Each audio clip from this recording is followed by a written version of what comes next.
તમે ભવિષ્ય માટે તૈયાર CNBC બજારના ઇબિક્સ કેશ સ્ટુડિયોમાં પ્રવેશી રહ્યા છો. તો વિશેષ રજૂઆતમાં આપનું સ્વાગત છે. હું છું યશ ભટ્ટ આપની સાથે, અને વિઘ્નહર્તા સ્ટોક્સ આ એક વિશેષ રજૂઆત ગણેશ ચતુર્થીના પાવન પર્વ પર આપણે દર વર્ષે આ રજૂઆત જે છે તેના પર નજર કરતા હોઈએ છીએ, અને ગણેશજીની કૃપાથી આપણે સતત અને સતત આપણા પોર્ટફોલિયોમાં નવા સિદ્ધિઓ, નવી ઊંચાઈઓ જે છે તે હાંસલ કરતા રહીએ તેવી શુભકામનાઓની સાથે આપણી સાથે આજના એક્સપર્ટ્સની પેનલ તરીકે જોડાઈ રહ્યા છે HDFC સિક્યુરિટીઝના વિનય રાજાણી, ધ સ્ટ્રીટ્સના કુનાલ રામ્બિયા અને નિર્મલ મંગ સિક્યુરિટીઝના અમિત ગુપ્તાની. આપ ત્રણેયનું ખૂબ ખૂબ સ્વાગત છે, અને ગણેશ ચતુર્થીની આપ સૌ કોઈને શુભકામનાઓ. અને ડેફિનેટલી એક મૂડ જે છે તે રેકોર્ડ હાઈઝ સાથેના આપણે છેલ્લા થોડા દિવસોમાં જોયા છે, અને ફટાફટ 16,000થી 17,000 અને 17,500 ઓલમોસ્ટ પહોંચવા આવી રહ્યા છીએ, એટલે બસ બહુ જ સરસ છે. શું ટ્રેન્ડ લાઇન જોઈ રહ્યા છો, શું ફોલો કરવાનું છે? વિનય, નિફ્ટી બેંક નિફ્ટીથી આપણે શરૂઆત કરીએ ચર્ચાની, અને કયા પ્રકારે તમારું ઓબ્ઝર્વેશન જે છે તે બંને પ્રાઇમ ઇન્ડાઇસીસ પર બની રહ્યું છે? શું મૂડ તમે અત્યારે ભાપી રહ્યા છો? ગુડ આફ્ટરનૂન યશ, અને સૌ પ્રથમ તો દર્શક મિત્રોને એન્ટાયર CNBC ટીમને એક ગણેશ ચતુર્થીની ખૂબ ખૂબ શુભકામનાઓ. આવનારા વર્ષમાં અને આવનારા ટાઈમમાં બાપાનો જે આપણે આશીર્વાદ છે એ આપણા પર બન્યું રહે, અને સ્ટોક માર્કેટ પર બન્યું રહે, જેથી કરીને ઇન્વેસ્ટર્સને, ટ્રેડર્સને સારા રિટર્ન્સ પણ મળી રહે. તો ડેફિનેટલી ખૂબ જ શુભ દિવસ છે, અને એક સારો શો છે જેના બેઝિસ ઉપર આપણે એક મેચ કરીએ છીએ કે ઘણા બધા સ્ટોક્સને આપણે એક ઇન્વેસ્ટમેન્ટ અને ટ્રેડિંગ તરીકે, પોઝિશનલ ટ્રેડિંગ તરીકે લઈ શકીએ. પણ સૌપ્રથમ જેમ તમે કીધું કે નિફ્ટી અને બેંક નિફ્ટીની વાત કરીએ, તો નિફ્ટી છેલ્લા 4 દિવસ તો કોન્સોલિડેશન ઝોનમાં છે, પણ નિફ્ટી હજુ પણ જોવા જોઈએ તો એના 5 દિવસ, 10 દિવસ, 20 દિવસ અને 50 દિવસની મૂવિંગ એવરેજની ઉપર ટ્રેડ કરી રહ્યું છે. તો short to medium term trend તો પોઝિટિવ છે જ. હમણાં રિસન્ટલી આપણે 17,430ના ઓલ ટાઈમ હાઈ બનતા જોયા હતા. તો ઓવરઓલ જે પ્રાઇમરી ટ્રેન્ડ છે ઇન્ટેક્ટ છે. હવે જ્યાં સુધી ઓવરઓલ ટ્રેન્ડની, પ્રાઇમરી ટ્રેન્ડની વાત કરીએ તો પ્રાઇમરી ટ્રેન્ડ પણ અત્યારે એવું લાગે છે કે કોઈ પણ ઘટાડે બાય કરીને જ ચાલવું જોઈએ. સૌથી પહેલા તો હું જે ઇન્ડિકેટર જે ટ્રેક કરું છું, જે RSI ટ્રેક કરીએ છીએ, એમાં ક્યાંય નેગેટિવ ડાયવર્જન્સ નથી દેખાઈ રહ્યું. એટલે જ્યારે પણ નિફ્ટી નવો હાઈ બનાવે છે તો RSI પણ નવો હાઈ બનાવી રહ્યો છે.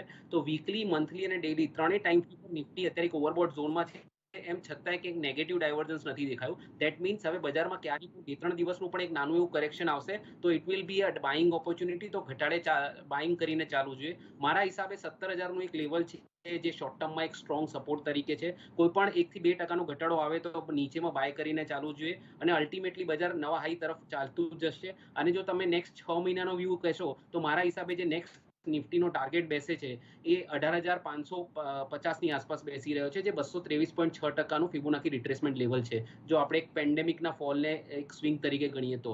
According to me as of now buying opportunity ગણવી જોઈએ ક્યારે પણ કરેક્શન આવે તો, અને 17,000ના લેવલને નિફ્ટીને એક સ્ટ્રોંગ સપોર્ટ તરીકે ગણવું જોઈએ.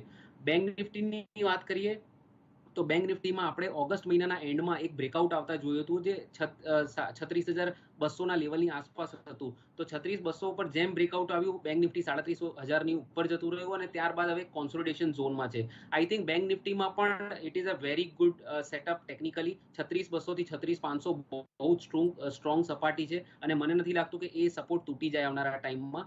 તો according to me bank Nifty can also perform very well, અને એવું બની શકે કે આવનારા ટાઈમમાં આપણે 38,000ના પણ ટાર્ગેટ જોઈ શકીએ છીએ. તો મારો વ્યૂ અત્યારે બજાર ઉપર બુલિશ છે. અત્યારે ઇન્ડિકેટર ઓસિલેટરનો સેટઅપ પણ ઘણો બુલિશ છે.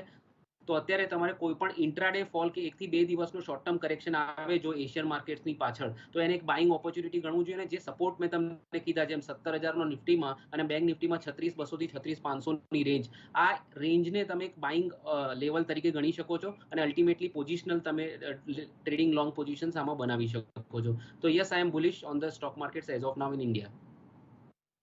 બિલકુલ. તો bullish view Nifty bank Nifty બંને માટે આપણે અહીંયાથી અપનાવી રહ્યા છીએ. કુનાલ, આપને પણ ગ્રીટિંગ્સ, અને સરોસાત નિફ્ટી બેંક નિફ્ટીના વ્યૂથી શરૂઆત કરીએ. વેરી ગુડ આફ્ટરનૂન યશ. ગણેશ ચતુર્થીની આપણા દરેક વ્યુઅર્સને અને આપણા આખી સહભાગી ટીમને ખૂબ જ સારા વિશેષ. સૌથી પહેલાં આપણે નિફ્ટીની જો વાત કરીએ તો આપણે લગભગ જુલાઈ અને ઓગસ્ટ મહિનામાં એક સારું એવું કન્સોલિડેશન જોયું, અને જે મેં ચાર્ટ શેર કર્યા છે ત્યાં તમે જોઈ શકો છો યલો લાઇનથી એક સાઇડવેઝ કન્સોલિડેશન હતું. એ કન્સોલિડેશનમાંથી જ્યારે બહાર આવ્યું નિફ્ટી ઓગસ્ટમાં એક મેસિવ રેલી આવી અને આ મેસિવ રેલી હજી સુધી કન્ટિન્યુ થઈ છે. અને આપણે હમણાં જોયું રિસેન્ટલી સપ્ટેમ્બરમાં 6-7 દિવસ પહેલા એક સારો એવો ટ્રેન્ડ ઇમર્જ થયો છે. 16,700 ના લેવલ્સને બ્રેક કર્યા પછી નિફ્ટી હજી ઉપર ગઈ છે. 3 દિવસનું પોઝ આવ્યું છે અને જે રીતે આપણા સહયોગી ફ્રેન્ડે હમણાં વાત કરી, I think that consolidation may turn out to be positive or અહીંયાથી એક નાનું એવું કરેક્શન પણ આવી શકે છે, પણ ટ્રેન્ડ ડેફિનેટલી પોઝિટિવ છે. 16,700ના લેવલ્સ છે જે હું સ્ટ્રોંગ સપોર્ટ ગણીને ચાલુ છું આ લેવલ પર. અહીંયાથી 16,700 સુધી જ્યાં પણ કરેક્શન આવે છે that may turn out to be a good buying opportunity. આપણે જો બેંક નિફ્ટીમાં વાત કરીએ તો તમે ચાર્ટમાં જોઈ શકો છો કે એક બ્રોડર કન્સોલિડેશન હતું અને બ્રોડર કન્સોલિડેશન લગભગ માર્ચ મહિનાથી લઈને સપ્ટેમ્બર મહિના સુધી હતું. 6-7 દિવસ પહેલા એનું એક બ્રેકઆઉટ આવ્યું, રીટેસ્ટ થયું છે અને ગઈકાલની ક્લોઝિંગ પણ પોઝિટિવ હતી, વિચ ઇન્ડિકેટ્સ કે બેંક નિફ્ટી જે લગાડ હતી એ હવે આઉટ પરફોર્મ કરશે. So likely scenario going forward which I am forcing is gonna be bank Nifty pickup કરશે અને નિફ્ટી થોડું સાઇડવેઝ કન્સોલિડેશનમાં આવશે અને પછી બંને ઇન્ડાઇસીસ એક ડાયરેક્શનમાં કન્ટિન્યુ થશે. કયું ડાયરેક્શન હશે? મોસ્ટ પ્રોબેબલી પોઝિટિવ હશે, બટ એક જો નાનું કરેક્શન આવે છે તો એ આપણે ઇગ્નોર ના કરી શકીએ. બંને ઇન્ડાઇસીસ પર વ્યૂ હમણાં પોઝિટિવ છે. બાય ઓન ડિપની ખરીદદારીની સલાહ બને છે. ડેફિનેટલી. તો આ વ્યૂ આપણને અહીંયા ખાસ બનતો જોવા મળી રહ્યો છે. બાયોન ડિપ્સની સલાહ આપણને અહીંયા ખાસ બની રહી છે. અને અમિત, હવે તમારા પાસે પણ આવી જઈએ. કયા પ્રકારનો મૂડ અત્યારે તમે જોઈ રહ્યા છો ખાસ માર્કેટનો? નિફ્ટી બેંક નિફ્ટી બંનેની વાત કરીએ અને આપને પણ ગ્રીટિંગ્સ. નિફ્ટી બેંક નિફ્ટી બેનું જોઈ લો યશભાઈ, તો આપણે જોશું તો નિફ્ટી કન્ટિન્યુઅસલી એક રેન્જમાં પ્લેઆઉટ કરતા દેખાડી રહી છે અને નિફ્ટી આપણે જોશું તો અપસાઇડમાં 17,400ના લેવલ પર સ્ટ્રગલ બી કરી રહી છે એના ઉપર સ્ટેબલ થવા માટે. ઓવરઓલ સિનારીઓ જે હિસાબથી ઓપન ઇન્ટરેસ્ટની પોઝિશન અને ટેકનિકલ બેવ આપણે ડેરિવેટિવ ટેકનિકલ બેવ અહીંયાથી કન્સિડર કરે તો બેવને આપણે જોશું તો ઓઆઈ પોઝિશન્સ બી અહીંયાથી આપણે જોશું તો અહીંયાથી બેવ tug of war situation type ચાલુ છે. નિફ્ટી જેમ અપસાઇડમાં 17,400ના ઉપર ક્લોઝિંગ થઈ જાય, સ્ટેબલ થઈ જાય છે, ત્યારબાદ મને લાગે છે કે રેલી પાછી મોમેન્ટમ પકડશે અપસાઇડમાં, જે આપણને નિફ્ટી 17,550 થી 17,700ના લેવલ સુધી જવાની જગ્યા બને છે. અત્યારે કરન્ટલી આપણે ડાઉન સાઇડમાં આપણે નિયરેસ્ટ સપોર્ટ જોશું યા શોર્ટ ટર્મ સપોર્ટ જોશું, એ આવે છે 17,260. સો વન્સ અગર નિફ્ટી 17,260ના નીચે આવે છે તો મને લાગે ત્યાંથી 150 થી 200 પોઈન્ટનો આપણને પ્રોફિટ બુકિંગ આપણને ડાઉન સાઇડમાં દેખાડી શકે છે. બટ ઓવરઓલ આપણે સિનારીઓ જોશું તો ડાઉન સાઇડમાં 17,100 થી 17,250નો આ જે ઝોન છે બહુ જ સ્ટ્રોંગ સપોર્ટિવ ઝોન છે અને એ એક અગર ડીપ આવે છે તો એક બાઇંગ ડીપ ઓપોર્ચ્યુનિટી રેન્જ છે. સો મને લાગે છે નિફ્ટી અત્યારે કરન્ટલી આપણે ઇન્ડેક્સ સ્પેસિફિક બાય કરવું હોય તો નિફ્ટીમાં વેઇટ કરવું જોઈએ આપણે. મને લાગે છે એક ડીપ મળી શકે છે જે ગુડ બાઇંગ ઓપોર્ચ્યુનિટી બનશે. સામે જ આપણે બેંક નિફ્ટીની વાત કરીએ તો બેંક નિફ્ટીનો આપણે જોશું તો જે હિસાબથી ચાર્ટ શેર કર્યો છે, એક લોંગ ટર્મ એક્સટેન્શન શેર કર્યું છે અને એમાં એક શોર્ટ ટર્મ એક્સટેન્શન બી શેર કરતા દેખાડ્યું છે. એમાં આપણે જોશું તો શોર્ટ ટર્મ એક્સટેન્શનનું જે હિસાબથી રેઝિસ્ટન્સ અપસાઇડમાં આવી રહ્યું છે એ છે 37,075 લેવલ. આપણે જોશું આજનો હાઈ બી એના આસપાસ જ આવતા દેખાડો છે બેંક નિફ્ટી ફ્યુચર્સનો. સો મને લાગે 37,100 એક મેજર રેઝિસ્ટન્સ બની રહ્યો છે બેંક નિફ્ટી માટે. એ જેમ બ્રેક કરશે ત્યારબાદ મને બેંક નિફ્ટી લાગે મિનિમમ 1,500 to 2,000 પોઈન્ટની રેલી આપણને અપસાઇડમાં દેખાડી શકે છે. સો બેંક નિફ્ટીના સામે મને નિફ્ટીના સામે બેંક નિફ્ટીને જે આઉટ પરફોર્મ પૂરા સપ્ટેમ્બર સિરીઝમાં કરતી દેખાય એવું દેખાઈ રહ્યું છે. સો ઓવરઓલ મને લાગે બેંક નિફ્ટી બી એનાથી મને ડીપ મળે છે આગળ 36,400-300ના આસપાસ લોંગની પોઝિશન ક્રિએટ કરો. 35,800નો એક મેજર સપોર્ટ છે. અપસાઇડમાં 37,500 39,000ના લેવલ માટે આપણે બેંક નિફ્ટી બી બાય કરીને જવું જોઈએ. ઓકે, તો વ્યૂ ઓવરઓલ પોઝિટિવ આપણે ત્રણેય એક્સપર્ટ્સ પાસેથી જોઈ રહ્યા છીએ, તો ધ્યાન રાખીએ. અને હવે ઓબ્વિયસલી આપણે સ્ટોક સ્પેસિફિક ચર્ચા શરૂ કરીએ. 3 અલગ અલગ કેટેગરીઝ જે છે તે આજના દિવસે આપણે ચર્ચા કરવાના છીએ. સૌથી પહેલાં ઓબ્વિયસલી વિઘ્નહર્તા સ્ટોક્સ, એવા સ્ટોક્સ કે જે પોર્ટફોલિયોમાં રહેલા વિઘ્નને દૂર કરે. અને મારા મત પ્રમાણે પોર્ટફોલિયોમાં વિઘ્ન કોઈ હોય તો તે છે લોસ. એટલે કે લોસથી આગળ વધી અને હવે કોઈ એવી જગ્યા પર વધીએ કે જ્યાં આપણને પ્રોફિટ મળે, જ્યાં આપણને વિઘ્ન દૂર થાય અને જે કામ આપણે કરવા આવ્યા છીએ શેર બજારમાં એ મળે. તો વિનય, તમારાથી શરૂઆત કરીએ. વિઘ્ન દૂર થાય અને પ્રોફિટ તરફ આગળ વધીએ એવું કોઈ કાઉન્ટર વિઘ્નહર્તા સ્ટોક તરીકે કઈ પિક છે તમારા તરફથી? યશ, વિઘ્નહર્તા કેટેગરી એવી છે કે જેમાં તમારે સ્ટોક એક સેફ સાઈડનો સિલેક્ટ કરવો પડશે કે જ્યાં આગળ ડાઉનસાઇડ લિમિટેડ હોય. બજારમાં જ્યારે મોટું કરેક્શન આવે ત્યારે તમારા સ્ટોકમાં એક એટલો બીટા હાઈ ના હોય જેથી કરીને તમારે એક સિગ્નિફિકન્ટ લોસ થઈ જાય. અને એ ડેફિનેટલી ઓબ્વિયસલી એ આપણે જે સ્ટોક્સ કહીએ એ લાર્જ કેપ સ્ટોક્સમાં જે ક્વોલિટી હોય છે તો એમાં એ કેટેગરી માટે પર્ટિક્યુલરલી મેં એક સેન્સેક્સ અને નિફ્ટી બંનેમાં સમાવેશ થાય છે ભારતી એરટેલ. આ એક સ્ટોકને સિલેક્ટ કર્યો છે. 2007માં એનું એક પ્રીવિયસ ઓલ ટાઈમ હાઈ બનતા જોયો હતો, પછી 2017માં ફરીથી 480ની આસપાસ આવીને નીચે ગયો હતો. અને આપણે છેલ્લા મલ્ટી ક્વાર્ટર, તમે ચાર્ટ જોઈ શકો છો, there is a multi quarter breakout. 2007થી લઈને 2021 સુધીમાં જે મુવમેન્ટ રહી છે, તો લગભગ 14 વર્ષનું બ્રેકઆઉટ આપણે આ સ્ટોકમાં આવતા જોયું છે. તો it is definitely a very bullish development on the medium two long term charts. અને આને આપણે એક સેફ સ્ટોક પણ ગણીએ છીએ, કારણ કે અત્યારે આ સ્ટોકમાં એક ક્વોલિટી, મેનેજમેન્ટ ક્વોલિટી અને એક હિસ્ટોરિકલ બેકગ્રાઉન્ડ ઘણું સારું છે. તો ડેફિનેટલી આ પર્ટિક્યુલર કેટેગરીમાં ભારતી એરટેલ ઘણો સારો સેટ થઈ રહ્યો છે. અને ટેકનિકલ પણ એ સજેસ્ટ કરી રહ્યા છે કે આવનારા મહિનાઓમાં આ સ્ટોક કન્ટિન્યુઅસલી આઉટ પરફોર્મ કરશે. કારણ કે આપણે ડેટા રિલેટેડ સ્ટોક્સ જોઈએ, ભારતી એરટેલ, રિલાયન્સ ઇન્ડસ્ટ્રી, આ બંને સ્ટોક હવે એક બે જ સ્ટોક છે આ પર્ટિક્યુલર ટેલિકોમ સેક્ટરમાં કે જે અત્યારે એક ડેવલપ્ડ રેકોગ્નાઇઝડ પ્લેયર છે. તો બંનેનો ટ્રેન્ડ ઘણો સારો છે, એટલે સેક્ટરનો પણ સપોર્ટ છે અને સ્ટોક પણ ટેકનિકલી સારો એવો શેપ અપ થઈ રહ્યો છે. તો મારા હિસાબે ભારતી એરટેલ એઝ અ વિઘ્નહર્તા stock you can accumulate in the range of 675 to 625. તમારો સ્ટોપ લોસ, જો તમે if you are a trader અને 3 મહિનાનો વ્યૂ રાખતા હો, તો 600 નો ટ્રેડિંગ સ્ટોપ લોસ રાખો અને ટાર્ગેટ તમે 770 નો એક્સપેક્ટ કરી શકો છો. ઓકે, તો 770ના લક્ષ્ય સાથે 3 થી 6 મહિનાના વ્યૂ સાથે તમને ભારતી એરટેલમાં સલાહ બની રહી છે. 600નો સ્ટોપ લોસ તમારે ધ્યાનમાં રાખવાનો છે અને એક ઇન્ટરેસ્ટિંગ સલાહ તમને વિઘ્નહર્તા સ્ટોક તરીકે મળી રહી છે. કુનાલ, તમારા તરફથી કયું એવું કાઉન્ટર કે જે કોઈ લોસ મેકિંગ હોય ત્યાંથી સ્વિચ કરીને આગળ હવે પ્રોફિટ તરફ આગળ વધવું હોય, વિઘ્ન દૂર કરીને પ્રોફિટ તરફ આગળ વધવું હોય તો કરી શકાય? કુનાલ, આ કેટેગરીમાં મેં એક કાઉન્ટર લીધું છે જ્યાં મને રિસ્ક રિવોર્ડ રેશિયો બહુ જ ફેવરેબલ લાગે છે અને જ્યાં સારી વોલ્યુમ એક્ટિવિટી પણ દેખાઈ રહી છે, અને એ કાઉન્ટર છે આદિત્ય બિરલા કેપિટલ. હવે એબી કેપિટલમાં તમે જુઓ, લગભગ 2018થી લઈને હમણાં સુધી, માર્ચ 2018થી લઈને હમણાં સુધી એક મેસિવ કર્વ ફોર્મેશન થયું છે. અને આ કર્વ ફોર્મેશનમાં એક ટિપિકલ બિહેવિયર એ થયું છે કે જ્યારે પણ પ્રાઇસ ઉપર આવ્યું છે ત્યારે વોલ્યુમ્સ બહુ સારા આવ્યા છે અને ડિક્લાઇનમાં વોલ્યુમ બહુ ઓછા રહ્યા છે. અને હમણાં તમે જુઓ, રિસેન્ટલી એના રિઝલ્ટ પછી સ્ટોકે નીચેની બાજુ સ્પાઇક આપ્યું, વોલ્યુમ વગરનું સ્પાઇક હતું, 100 રૂપિયાની બોટમ બની અને ત્યાંથી હમણાં કાઉન્ટર 114 પર ચાલે છે. બહુ જ અટ્રેક્ટિવ લાગે છે. એક વર્ષના પોઈન્ટ ઓફ વ્યૂથી આ કાઉન્ટરને પોતાના પોર્ટફોલિયોમાં આપણે રાખી શકીએ છીએ. પ્રેઝન્ટ લેવલથી લઈને 105 સુધીના લેવલ સુધી અક્યુમ્યુલેશનની સલાહ બને છે, એટલે 114થી 105ની વચ્ચે અક્યુમ્યુલેશન કરી શકાય અને આ કાઉન્ટરમાં 160થી 175ના લક્ષ્ય આવે એની પૂરેપૂરી શક્યતા છે. 160-175ના લક્ષ્ય સાથે એબી કેપિટલ ખરીદવાની સલાહ તમને 105નો સ્ટોપ લોસ છે અને વિઘ્નહર્તા સ્ટોક તરીકે તમને અહીંયા ખરીદવાની સલાહ એબી કેપિટલમાં ધ્યાન રાખીએ. અને અમિત, તમારા પાસે આવીએ. વિઘ્નહર્તા સ્ટોક તરીકે સૌથી પહેલી કેટેગરીમાં તમે કઈ એવું કાઉન્ટર જે છે તે પસંદ કર્યું છે? આપણો પહેલો કાઉન્ટર હશે એ છે ડીસીએમ શ્રીરામ. ડીસીએમ શ્રીરામ આપણે જોશું તો મંથલી ચાર્ટ પર જે હિસાબથી પરફોર્મ કરતા દેખાડી રહ્યું છે, આપણે જોશું તો હાયર લોસ બનાવતા જોઈ રહ્યો છે કાઉન્ટર, અને કન્ટિન્યુઅસલી આપણે જોઈએ છે એટલે 1.5 થી 2 મહિનાથી કન્સોલિડેશન ઝોનમાં પ્લેઆઉટ કરતા દેખાડ્યું છે. 850 to 1000ના રેન્જમાં કન્ટિન્યુઅસલી પ્લેઆઉટ કરતા દેખાડી રહ્યું છે. જે હિસાબથી આપણે જોઈએ ટેકનિકલના ફંડામેન્ટલ એનાથી એડિશન કરીને જોવે તો બહુ મોટું એનાથી તેજી આપણને ડીસીએમ શ્રીરામમાં દેખાડી શકે છે. આપણે જોશું તો યુએસમાં જે હિસાબથી પ્લાન્ટના પ્રોડક્ટ અને એમાં સામે ડીસીએમ શ્રીરામના જે બી પ્રોડક્ટ લાગે છે એના પ્રાઇઝિસ બી જે હિસાબથી વધતા આપણને દેખાડી રહ્યા છે, કરંટ બેઝ પર એનો હજુ પ્રાઇઝિસ પર આપણે ચાર્ટ્સ પર હજી રિફ્લેક્ટ થતા દેખાડા નથી. સો ઇમિડિયેટ બેઝ પર એ ક્યારે બી આપણને રિફ્લેક્શન ચાર્ટ્સ પર દેખાડી શકે છે. મને લાગે છે એક મોટી તેજી ડીસીએમ શ્રીરામમાં દેખાડી શકે છે. એક લોંગ ટર્મ વ્યૂ હોય એનાથી ડીસીએમ શ્રીરામનો 1 થી 1.5 વર્ષનો, તો બી મને અહીંયાથી ડબલ લાગી રહ્યો છે આ કાઉન્ટર. બટ એક મિડ ટર્મ વ્યૂના હિસાબથી હું કહીશ કે 1200 થી 1400ના ટાર્ગેટ માટે મને લાગે ડીસીએમ શ્રીરામ બાય કરીને જવું જોઈએ. ડાઉન સાઇડમાં 820નો સ્ટોપ લોસ રહેશે. 1200નો લેવલ જેમ આવે છે ત્યારબાદ હું કહીશ કે ટ્રેલિંગ એસએલ ટ્રેડ કરો અને અપસાઇડમાં 1400 થી 1800ના લેવલ માટે આપણે હોલ્ડ કરીને રાખવું જોઈએ.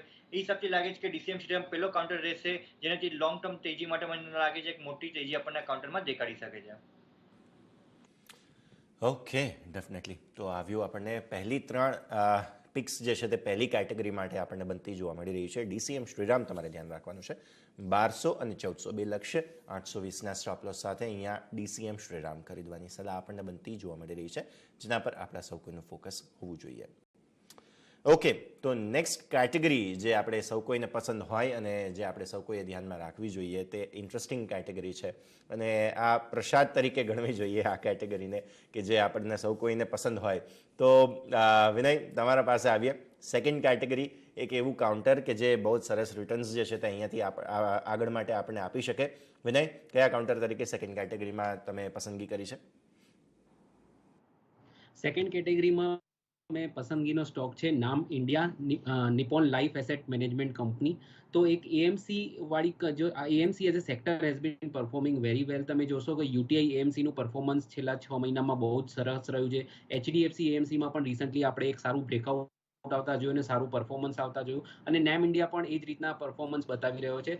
જે મ્યુચ્યુઅલ ફંડ ઇન્ડસ્ટ્રીના જે રિસન્ટલી ડેટા આવ્યા એ ઘણા સારા હતા, અને એના પછી આપણે એક ફોલો અપ બાઇંગ આ પર્ટિક્યુલર સ્ટોક્સમાં આવતા જોયું. અને આપણે જોઈએ છે કે જે સ્ટોક માર્કેટમાં જે રીતનો ગ્રોથ છે, જે રીતના રિટર્ન્સ મળ્યા છે સ્ટોક માર્કેટમાં, અને હજુ પણ ટ્રેન્ડ કન્ટિન્યુ થાય છે, તો ક્યાંક ને ક્યાંક ઇક્વિટી માર્કેટ સાથે સંકળાયેલા બધા જ બિઝનેસ આવનારા ટાઈમમાં ઘણું સારું કરી શકે છે એવું હું મત રાખું છું. બ્રોકિંગ કંપની હોય કે પછી એક્સચેન્જ હોય કે પછી સ્ટોક લાઈક સીડીએસએલ હોય કે જે ડિપોઝિટરી સર્વિસ પ્રોવાઈડ કરતું હોય, કે એસેટ મેનેજમેન્ટ કંપની હોય, તો આ બધા જ જે સ્ટોક માર્કેટ સાથે સંકળાયેલા જે કંપની છે એ will do very well in the coming times. તો મારી પસંદગીનો શેર છે નામ ઇન્ડિયા.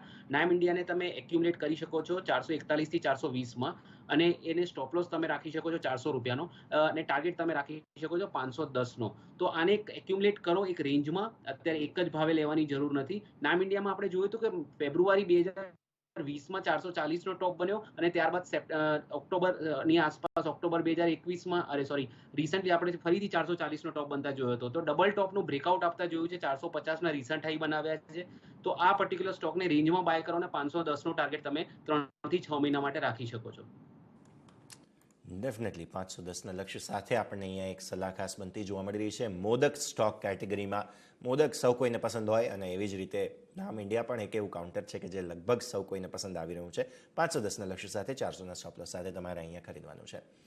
નેક્સ્ટ કુનાલ, મોદક એક એવી મોદક કે લાડુ જે કંઈ પણ કહીએ આપણે, એક એવી પ્રસાદ છે કે જેના માટે આપણે સમગ્ર વર્ષ દરમિયાન રાહ જોતા હોઈએ. તો એક કાઉન્ટર પણ એવું હોવું જોઈએ મોદક સ્ટોક તરીકે કે જેની પસંદગી પણ એવી જ રીતે થાય. ડિફિકલ્ટ છે બોલવાનું. હમણાં અમારા પર્યુષણ ચાલુ છે એટલે મોદકનું નામ સાંભળીને મોઢામાં પાણી આવી જાય છે actually. So coming to that category, SBI cards A counter છે મને જે બહુ સારું લાગે છે આ લેવલ પર. આઈ થિંક આ લેવલથી રિસ્ક રિવોર્ડ રેશિયો પણ બહુ જ ફેવરેબલ છે, કારણ કે આ કાઉન્ટરે માર્ચમાં ઓલ ટાઈમ હાઈમાં જવાની કોશિશ કરી હતી, ફેલિયર રહ્યું. એના પછી જુલાઈ પાછું એ લેવલ પર આવ્યું અને નહીં સસ્ટેન થયું, અને હમણાં ફાઇનલી તમે જુઓ લગભગ છેલ્લા 15 દિવસનું એનું બિહેવિયર એક્સ્ટ્રીમ વોલ્યુમ થાય છે, અને વોલ્યુમમાં કાઉન્ટર સારી રીતે સસ્ટેન પણ થાય છે, અને નિયર ટુ હાઈ હમણાં ટ્રેડ કરી રહ્યું છે. સો 1130 પર બાઇંગની સલાહ બને છે. આમાં આપણે સ્ટોપ લોસ થોડું લાંબુ રાખીશું, એને એ છે 1040નું, અને આનું જે ટાર્ગેટ બને છે એ લગભગ 1250 બને છે. અને આપણા દર્શક મિત્રોને ખાસ એડવાઇસ રહેશે કે 1250નું જો ટાર્ગેટ આવે છે તો ટ્રેલ કરો સ્ટોપ લોસ અને પોઝિશન કેરી કરો. I think this can surprise on the higher side in a much bigger way. So આ મોદક આખું વર્ષ આપણને સ્વાદ આપી શકે એવી કન્ડિશનમાં છે. ડેફિનેટલી આખું વર્ષ મોદક જે છે તે પસંદ પડે તેવું, એટલે કે એસબીઆઈ કાર્ડ 1250ના લક્ષ્ય સાથે 1040નો સ્ટોપ લોસ રાખીને તમારે મોદક કેટેગરીમાં એસબીઆઈ કાર્ડ સલાહ તમને બની રહી છે કુનાલ તરફથી. અમિત, આપના પાસે આવીએ. મોદક લાડુ બધાને બહુ જ પસંદ હોય. મને પર્ટિક્યુલરલી લાડુ જે છે તે 1-2 દિવસ જૂના થાય, થોડો ટેસ્ટ બેસી જાય જાયફળ વગેરે સૌ કોઈનો, પછી વધારે પસંદ આવે છે. તમને કઈ રીતે પસંદ છે અને કયું કાઉન્ટર તમે પસંદ કર્યું છે મોદક કેટેગરીમાં? અમિત. મોદક કાઉન્ટરમાં જે હિસાબથી આપણે પસંદ કરશું એ છે ઇન્ડિયા ગ્લાયકોલ. સ્પેશિયાલિટી કેમિકલનો કાઉન્ટર છે. જે હિસાબથી આપણે જોઈએ તો આ કાઉન્ટરે જે હિસાબથી પરફોર્મ કર્યું છે, છેલ્લા આપણે રિઝલ્ટ જોયું હતું 3 મહિના પહેલા જ્યારે રિઝલ્ટ આવ્યું હતું, ત્યાર પછી કાઉન્ટર 550 750 લેવલ પર ગયો હતો, અને એ દિવસ બાદ કન્ટિન્યુઅસલી આ કાઉન્ટર એક એનાથી કન્સોલિડેશન ઝોનમાં ચાલતા દેખાડી રહ્યો છે. અપસાઇડમાં કાઉન્ટરના બ્રેકઆઉટનો હજી ટાઈમ છે. અપસાઇડમાં આપણે જોશું તો 770નો એક બ્રેકઆઉટ છે. 770નો બ્રેકઆઉટ પર મને લાગે છે કાઉન્ટર મિનિમમ ત્યાંથી 40 to 50% રેલી આપણને અપસાઇડમાં દેખાડી શકે છે. બટ અત્યારે મને લાગે છે કે બ્રેકઆઉટના પહેલા લેવાયની અહીંયાથી પૂરી જગ્યા આપણને દેખાડી રહી છે, કેમ કે જે હિસાબથી ડાઉન સાઇડમાં એક બેઝ બનાવ્યો છે અને ડિલિવરી એક્યુમ્યુલેશન થતા દેખાડી રહી છે, જે હિસાબથી આપણે ચાર્ટ પેટર્ન બી શેર કર્યું છે, જેમાં એક્સટેન્શન આપણે જોશું તો ડાઉન સાઇડમાં જે હિસાબથી આપણે એક્સટેન્શન જોશું તો 670 to 650ના વચ્ચે એક સારું એવું કન્સોલિડેશન ઝોન છે, અને અપસાઇડમાં 750 to 720નો એક સારું એવું અહીંયાથી બ્રેકઆઉટ ઝોન છે. સો મને લાગે છે સારી એવી તેજી આપણને ઇન્ડિયા ગ્લાયકોલમાં દેખાડી શકે છે. લોંગની પોઝિશન ક્રિએટ કરવી જોઈએ. 640નો સ્ટોપ લોસ રહેશે. અપસાઇડમાં 900 થી 1100ના ટાર્ગેટ્સ માટે ઇન્ડિયા ગ્લાયકોલનો પોઝિશન આપણે લોંગ કરીને જવું જોઈએ. ઓકે, તો ઇન્ડિયા ગ્લાયકોલ મોદક તરીકે તમને મળી રહ્યો છે 900ના લક્ષ્ય સાથે 640નું સ્ટોપ લોસ. બહુ અટ્રેક્ટિવ રિટર્ન્સ તમને અહીંયા બની શકે છે. અમિત તરફથી આ સલાહ મોદક કેટેગરીના સ્ટોક તરીકે આપણે ધ્યાન રાખવાની છે. તો આ સાથે જ આપણે સ્વીટ લઈ લીધું છે, એટલે હવે એક બ્રેકનો સમય થઈ ગયો છે. બ્રેક લઈએ અને બ્રેક બાદ વધુ કેટેગરીઝ પર ચર્ચા કરીશું આ વિશેષ રજૂઆતમાં. આપ જોતા રહો CNBC બજાર.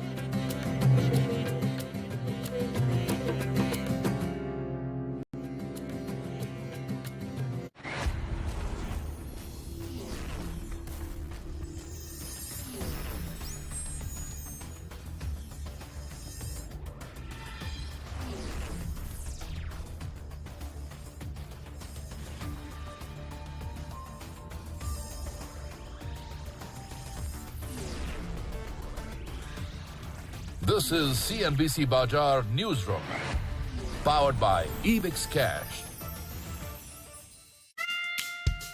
जरा मुस्कुरा दे हे हे हे ऐसे तू जी एक चम्मच अमूल घी दिमाग फिट और सेहत भी ऐसे तू जी एक चम्मच अमूल घी जस्ट एक चम्मच अमूल घी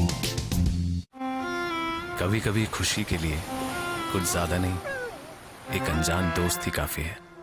Ebix Cash हर खुशी के लिए काफी है. શેર બજારના મહારથી આપશે પ્રત્યેક કંપનીની સંપૂર્ણ માહિતી, વિશ્લેષણો કરી આપશે સચોટ સલાહ અને આપશે આપના પોર્ટફોલિયોને સમૃદ્ધ કરવાના ફંડા. ફેન્ટાસ્ટિક ફંડા દિવસભર માત્ર CNBC બજાર પર.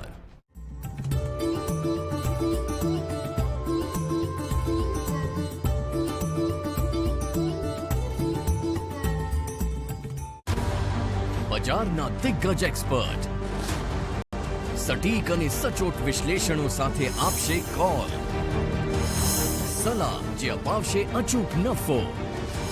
Expert advice, calls on fire, દિવસભર માત્ર CNBC બજાર પર. This is Network 18, and you are watching CNBC Bajar, powered by Ebix Cash. Ebix Cash हर खुशी के लिए काफी है.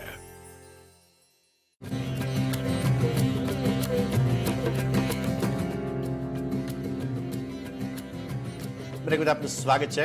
વિશેષ રજૂઆતમાં આપણે વિઘ્નહર્તા સ્ટોક્સની ચર્ચા કરી રહ્યા છીએ. ગણેશજીના આશીર્વાદ સાથે આ બધા સ્ટોક્સની આપણે ચર્ચા કરી રહ્યા છીએ. આપણી સાથે વિનય, કુનાલ અને અમિત જોડાયેલા છે. આપ ત્રણેયનું બ્રેક બાદ સ્વાગત.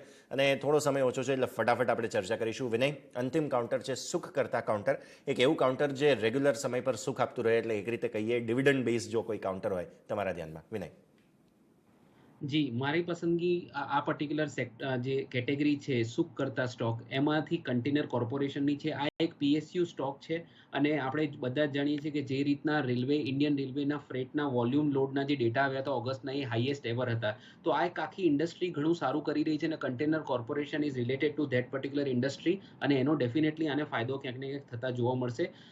ઓવરઓલ પણ PSU સેક્ટર આઉટ પરફોર્મ કરી શકે છે અને ડાયવેસ્ટમેન્ટ જે રીતના થઈ રહ્યા છે અને જે રીતના પ્રાઇવેટાઇઝેશન પણ થઈ રહ્યું છે, તો ઓવરઓલ PSU પણ રડાર પર છે. અને જે રીતના ઇન્ડસ્ટ્રીનો ગ્રોથ થઈ રહ્યો છે, ફ્રેટ રેટ્સ વધી રહ્યા છે ઇન્ડિયન રેલવેઝમાં અને ફ્રેટનો લોડ વોલ્યુમનો ડેટા ઘણો સારો આવ્યો છે, તો બધા જ ને કન્સિડર કરતા. અને ટેકનિકલી જોવા જઈએ તો it is a clear cut weekly chart ઉપર તમે જોશો તો ફ્લેગ પેટર્ન બ્રેકઆઉટ હું જોઈ રહ્યો છું. સ્ટોક એના ઓલ ટાઈમ હાઈની બાજુમાં ચાલી રહ્યો છે. તો technical as well as fundamental અને રિસન્ટ જે ડેવલપમેન્ટ આ ઇન્ડસ્ટ્રીમાં થયા છે, મને એવું લાગે છે કે ઘણો સારો રિટર્ન આવનારા ટાઈમમાં આપી શકે છે અને સેફ રિટર્ન આપી શકે છે, કારણ કે આ this has been a very good company which is also giving a very good dividend also. તો સારું ડિવિડન્ડ yield પણ છે આ કંપનીમાં. PSU સેગમેન્ટ છે તો ડેફિનેટલી એક્યુમ્યુલેટ કરી શકાય. જે બાઇંગની રેન્જ હશે 739 થી 700 ની રહેશે. સ્ટોપ લોસ તમારો 3 થી 6 મહિનાનો 670 રૂપિયાનો હોવો જોઈએ અને અપસાઇડમાં you can expect a target of 825. તો સારા એવા રિટર્ન્સ આ પર્ટિક્યુલર સ્ટોકમાંથી તમે એક્સપેક્ટ કરી શકો છો. ઓકે, તો કોનકોર તમારે ધ્યાનમાં રાખવાનું છે. કન્ટેનર કોર્પોરેશન 825 લક્ષ્ય સાથે 670 સ્ટોપ લોસ સાથે અહીંયા સલાહ બને છે. કુનાલ, તમારા તરફથી સુખ કરતા કાઉન્ટર તરીકે કઈ પસંદગી? આ કાઉન્ટરનું નામ ના ભાવમાં, એકચ્યુઅલી આ કાઉન્ટરના ભાવમાં આપણને કોઈ સુખ હમણાં જોવા મળ્યું નથી લગભગ છેલ્લા 1 વર્ષથી, અને એ કાઉન્ટર છે ITC. હવે ITC ની પસંદગી કેમ કરી છે? નંબર 1, આપણે ITC અને નિફ્ટીનું જો એક રેશિયો ચાર્ટ બનાવીએ છીએ તો એ રેશિયો ચાર્ટની 2 ટ્રેન્ડ લાઇન બની હતી, 2 પોઈન્ટની ટ્રેન્ડ લાઇન બની હતી. એ હતી મે 2000ની જે બોટમ હતી એ, અને નવેમ્બર 2007ની જે બોટમ હતી એ. એ ટ્રેન્ડ લાઇનને જોઈન કરીએ છીએ તો હમણાં નિફ્ટી અને આઈટીસીનું જે રેશિયો ચાર્ટ છે ત્યાં જ બોટમ પર છે. That's number 1. નંબર 2, ડિવિડન્ડ માટે આ કંપની એમ પણ બહુ ફેમસ છે અને ઓલરેડી આપણને સારા ડિવિડન્ડ ગયા વર્ષે પણ મળ્યા હતા અને એ ગત સપ્તાહ આપણને મળી પણ શકે છે, પોસિબિલિટી છે. નંબર 3, રિસ્ક રિવોર્ડ રેશિયો મને અહીંયા એક્સ્ટ્રીમલી ફેવરેબલ લાગે છે. એટલે અહીંયાથી પ્રેઝન્ટ લેવલથી લઈને નીચેની બાજુ 205 સુધીના લેવલ્સમાં જ્યારે પણ આ કાઉન્ટર આપણને મળતું હોય, we can think of accumulating. Risk reward ratio extremely favourable છે. આ કાઉન્ટર લીધા પછી આપણે આ પોર્ટફોલિયોમાં દુઃખ નહીં આવે એની ગેરંટી એટલીસ્ટ આ કાઉન્ટરમાં દેખાય છે. આપણે 195નું સ્ટોપ લોસ રાખીશું આમાં અને પહેલું ટાર્ગેટ આમાં 235નું રાખીશું. અને આમાં પણ આપણા દર્શક મિત્રોને ખાસ રિક્વેસ્ટ હશે કે આ કાઉન્ટર જો 235 પર પહોંચે છે તો કોઈ ઘાઈ કરીને એક્ઝિટ કરવાની જરૂર નથી. આ પોઝિશન કેરી કરજો. આઈ થિંક આ સ્ટોક આપણને જ્યારે પણ 235 પહોંચે છે એના પછી મોટું સરપ્રાઈઝ ઉપરની બાજુ આપી શકે એની પૂરેપૂરી શક્યતા છે. બિલકુલ. તો આઈટીસી એક ડેરિંગ ચોઇસ કુનાલ તરફથી આપણને 235ના લક્ષ્ય સાથે 195ના સ્ટોપ લોસ સાથે અહીંયા આપણને સલાહ બને છે, ધ્યાન રાખીશું. અને અમિત, તમારા તરફથી અંતિમ પિક કઈ રહેવાની છે? આપણો જે સુખનો જે સ્ટોક હશે એ છે નોસિલ. નોસિલ આપણે જોશું તો જે હિસાબથી રેન્જ પ્લેઆઉટ કરતા આપણને દેખાણો છે, જે જ્યારે 100નો ભાવ હતો ત્યારથી આપણે જોઈશું એ 30 પોઈન્ટનો ગેપથી ચાલતા એક કન્સોલિડેશન ઝોનમાં ચાલતા એ રેન્જ અહીંયાથી શિફ્ટ કરતા દેખાડે છે આપણને અપસાઇડમાં. આપણે જોશું મંથલી ચાર્ટમાં તો કન્ટિન્યુઅસલી હાયર હાઈસ બ્રેક કરતા દેખાડી રહ્યો છે. અને જે હિસાબથી આપણે ચાર્ટ શેર કર્યો છે વીકલી ચાર્ટનો, એક સિમેટ્રિકલ ટ્રાયંગલની પેટર્નની અંદર બ્રેકઆઉટ થતા દેખાડી રહી છે. મને લાગે છે કાઉન્ટર જ્યારે બી 294ના ઉપર ક્લોઝિંગ આપશે, એક મોટી તેજી આ કાઉન્ટરમાં દેખાશે, જે આપણને મિનિમમ 30 to 40% તેજી આપણને અપસાઇડમાં દેખાડી શકે છે. તો હું કહીશ કે 260ના સ્ટોપ લોસથી નોસિલ બાય કરો. 320 to 400ના ટાર્ગેટ્સ માટે નોસિલની બાયની સલાહ રહેશે. અને હજી એક અપડેટ આપીશું કે જે હિસાબથી આપણે રક્ષાબંધનના દિવસે રક્ષા સ્ટોકમાં એક એલેક્સ કેમનું આપણે આપ્યું હતું 350ના ભાવમાં, ત્યાંથી બી મેં કીધું હતું એક રક્ષા સ્ટોક માટે એનાથી આ કાઉન્ટર ડબલ થવાની પૂરી જગ્યા છે. આપણે જોશું કાઉન્ટર 20 દિવસમાં જ એનાથી 40% અપસાઇડ થતા દેખાડી રહ્યો છે. તો હું કહીશ કે જેની પોઝિશન હોલ્ડ છે એમાં હજી હોલ્ડ રાખવાની સલાહ આપીશ, જે આપણને 600 to 650 લેવલ્સ બી આવનારા દિવસોમાં દેખાડી શકે છે. ડેફિનેટલી. તો નોસિલ 320ના લક્ષ્ય સાથે 260નો સ્ટોપ લોસ ધ્યાનમાં રાખવાનો છે. અને આ સાથે જ શોના અંતિમ ભાગમાં એક ફટાફટ રિકેપ જોઈ લઈએ કયા પિક્સ જે છે તે આપણને એક્સપર્ટ્સ તરફથી જોવા મળ્યા છે. તો વિનય તરફથી વિઘ્નહર્તા સ્ટોક તરીકે તમારે ભારતી એરટેલ ધ્યાનમાં રાખવાનો છે. 675 થી 625 વચ્ચે એક્યુમ્યુલેટ કરવાનું છે 770ના લક્ષ્ય સાથે. મોદક સ્ટોક તરીકે નામ ઇન્ડિયા છે, લક્ષ્ય અહીંયા 510ના રહેશે. અને સુખ કરતા સ્ટોક તરીકે તમારે 825ના લક્ષ્ય સાથે કન્ટેનર કોર્પોરેશન એટલે કે કોનકોર પર ધ્યાન દેવાનું છે. કુનાલ તરફથી તમને સલાહ મળી રહી છે વિઘ્નહર્તામાં એબી કેપિટલ, લક્ષ્ય રહેશે 175 સુધીના, 160 175. અને મોદક તરીકે તમારે ધ્યાનમાં રાખવાનું છે એસબીઆઈ કાર્ડ 1250ના લક્ષ્ય સાથે. અને તમને ખાસ સુખ કરતા તરીકે 235ના લક્ષ્ય સાથે આઈટીસીમાં સલાહ બની રહી છે. બધી ખરીદવાની સલાહો છે જેના પર ધ્યાન રાખો. અને અમિત તરફથી તમને સુખ કરતા તરીકે નોસિલ મળી રહ્યો છે, જેના લક્ષ્ય રહેશે તમારે 320ના. વિઘ્નહર્તા જે સૌથી પહેલી કેટેગરી છે તેમાં ડીસીએમ શ્રીરામ તમારે ખરીદવાનું છે 1200 થી 1400ના લક્ષ્ય સાથે. અને મોદક તરીકે ઇન્ડિયા ગ્લાયકોલ છે 900ના લક્ષ્ય સાથે. તમને અહીંયા પણ સલાહ બનતી જોવા મળી રહી છે, ધ્યાન રાખીએ. આ સાથે જ આપ ત્રણેય એક્સપર્ટ્સ અમારી સાથે જોડાયા અને આ વિશેષ રજૂઆતમાં આપે ચર્ચા કરી અમારા સાથે, એ માટે થઈને આપ ત્રણેયનો ખૂબ ખૂબ આભાર. અને આ સાથે જ વિશેષ રજૂઆતમાં પણ હાલ બસ આટલું જ. મને યશના રજા, જોતા રહો CNBC બજાર.